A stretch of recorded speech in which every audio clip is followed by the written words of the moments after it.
How's it going, guys? So today I'm going to be fixing all of the things with a hatch. That includes the hatch locking mechanism, which I have taken out already, the receiver arms on both sides, the pins, the arms from the hatch locking mechanism, and also the motor, which I didn't expect, so I needed a new key for this. Here's everything. My guy hooked me up with everything. This was $100, but you have no idea how great that is of a price, actually.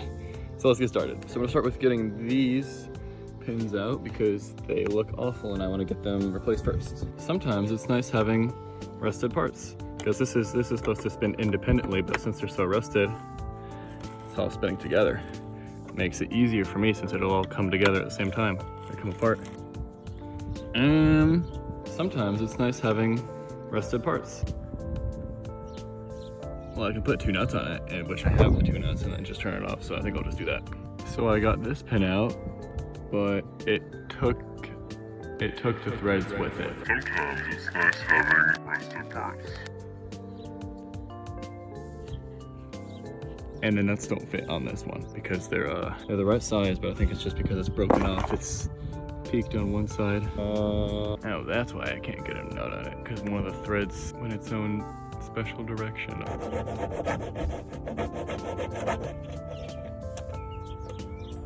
There we go. So stupid, bro. So this is my first time ever having this work. You guys are OGs, you know I broke my oil seal the same way and it wouldn't work with this method. I'm just really surprised that it literally looks like zinc plated up there. I'm just surprised that got stuck, but we'll continue onward. So I got it out and you can see there's like a whole rusted end, but there's no way that is what was holding it in like that, enough to make the pin snap. So this one, like I said, it came with the threads came out with it, but it looks like you can replace it. I do know that you can get it to work with just one pin. It just might be a little bit rattly until I get that replacement mounting bracket for the pins. So after getting the pins off, I treated myself with the easier job, the hatch release motor, and I think mine is a little bit cooked. So this new one, yeah, that's not even supposed to be off. This new one will be pretty nice. So I've gotten one of the pin arms in, which is actually huge because it's just blind. You're just blindly shooting in the dark until you can get there, because none of this comes apart, because why would they do that? This pin has been a little bit of an issue. So I created a contraption where I have a zip tie at the end of it, and I'll try to get it through the hole it's supposed to be at, which is right there. Oh wow, it is right there. And then I'll just pull it through with the zip tie. Okay, this is the contraption. I have a zip tie going through all the way to the hole. It was actually 2 zip ties connected, and I taped it to this, so I'll just see if I can pull it through.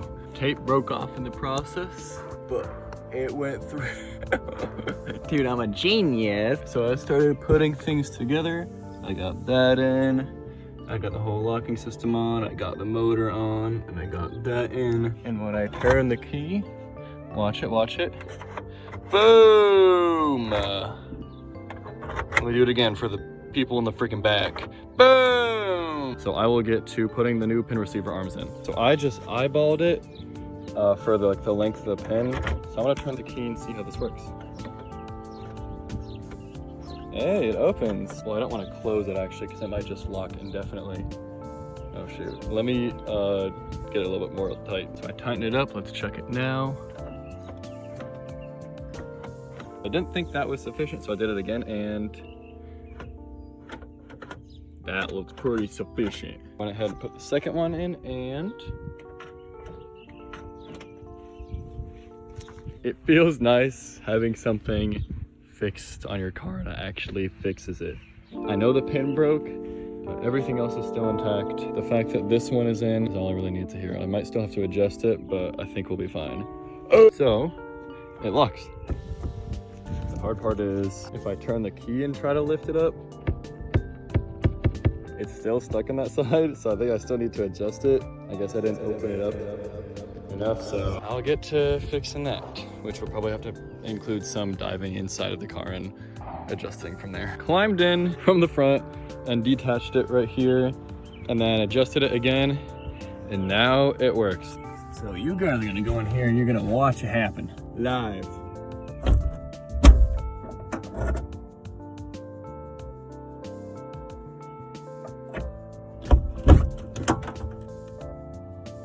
And watch. Not turning the key. And it locks too. I just need to get struts and then fix that pinhole, which I'm about to try to get these out of here so then I can thread it back in and put it back in with like Gorilla Glue or something and see if that'll hold it in there, which it might not, honestly. Now the final test for this job does the hatch release motor work.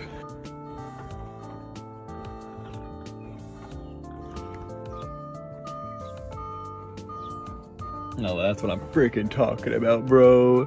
Yeah, that's so cool. I didn't know you had to hold it for like a certain amount of time. Oh, that is sick. It could just be like slightly opening it, but I will do that once I have the struts on, because then I'll actually be able to see if it lifts or not. So struts are coming soon then.